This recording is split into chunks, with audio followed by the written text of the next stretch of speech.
Assalamualaikum warahmatullahi wabarakatuh. Selamat siang teman-teman. Hari ini bertemu lagi di mata kuliah dasar anatomi dan fisiologi. Kali ini kita akan membahas tentang hematologi dan immunity. Jadi hematologi itu adalah merupakan ilmu tentang darah dan immunity itu ilmu tentang kekebalan tubuh.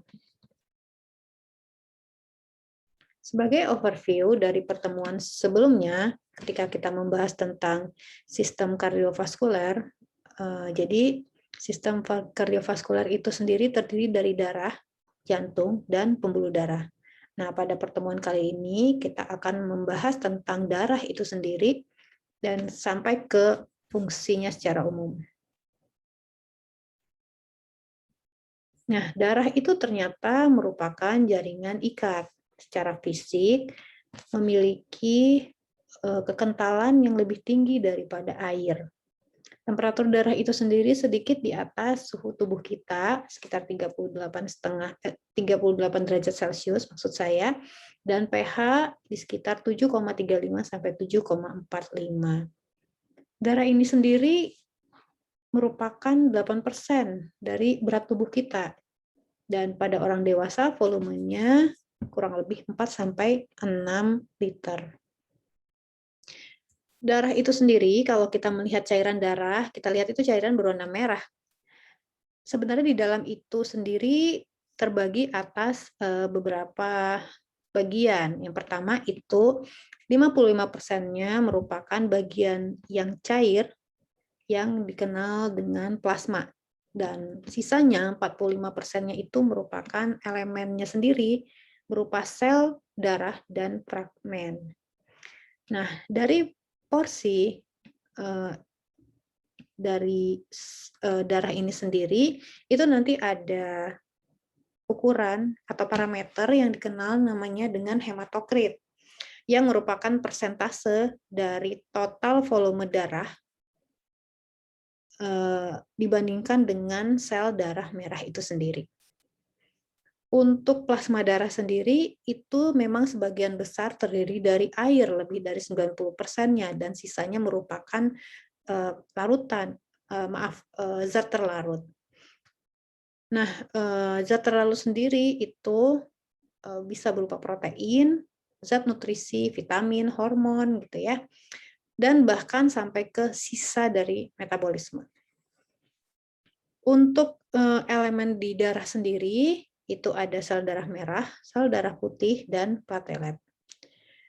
Semua elemen ini itu berasal dari stem cell yang diproduksi di berbagai lokasi sewaktu manusia itu masih berbentuk embrio dan fetus.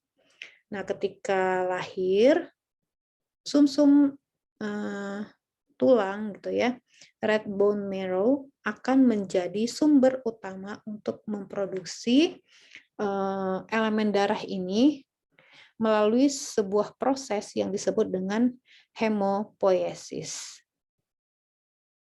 Nah, teman-teman bisa lihat ya di gambar di kanan atas, ini merupakan laju relatif produksi sel darah merah di sumsum tulang pada berbagai tulang yang berbeda dan di usia yang berbeda. Teman-teman bisa lihat pada waktu usia muda itu terutama di sumsum tulang tibia di kaki ya, kemudian femur juga. Tapi begitu usia itu semakin lanjut gitu ya, pembentukan sel darah merah ini dominan di tulang-tulang yang lebih pipih gitu, seperti tulang rusuk, tulang sternum, dan vertebra. Nah, ini merupakan gambar di kanan yang bawah, gambar bagaimana asal mula terbentuknya sel darah dari stem cell. Jadi sel darah merah ya di sini. Jadi di ginjal, kalau teman-teman bisa mengingat kuliah sebelumnya, ginjal itu mengeluarkan hormon eritropoietin yang akan menstimulasi pembentukan sel darah merah. Nah, hormon ini akan mempengaruhi stem cell sehingga akan terbentuk proerythroblast, merupakan calon sel darah merah yang nanti akan berkonversi menjadi sel darah merah. Nah, sel darah merah ini akan menjadi penangkap penyalur oksigen di seluruh tubuh. Nah, sebagai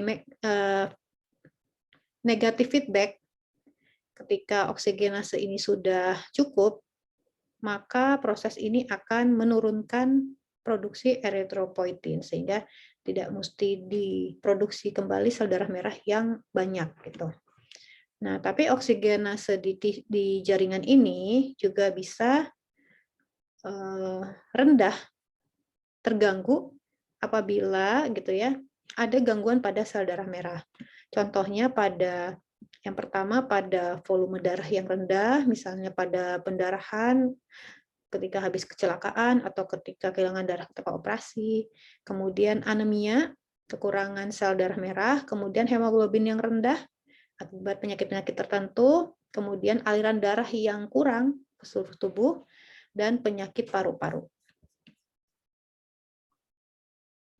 Nah, ini merupakan gambaran bagaimana darah itu dimasukkan ke mesin sentrifugasi, kemudian diputar sehingga terpisahlah komponennya menjadi plasma dan sel darah merah dengan sel darah putih berada di tengah-tengahnya bersama dengan platelet atau yang biasa disebut dengan keping darah atau trombosit. Nah, ini teman-teman bisa lihat ya hasil dari darah yang disentrifugasi, dia akan membentuk 3 lapisan ini.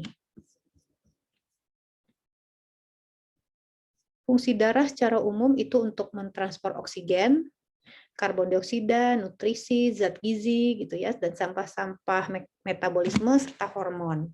Kemudian darah juga terlibat pada regulasi keseimbangan tubuh, termasuk pH, temperatur tubuh, keseimbangan cairan, dan kadar elektrolit.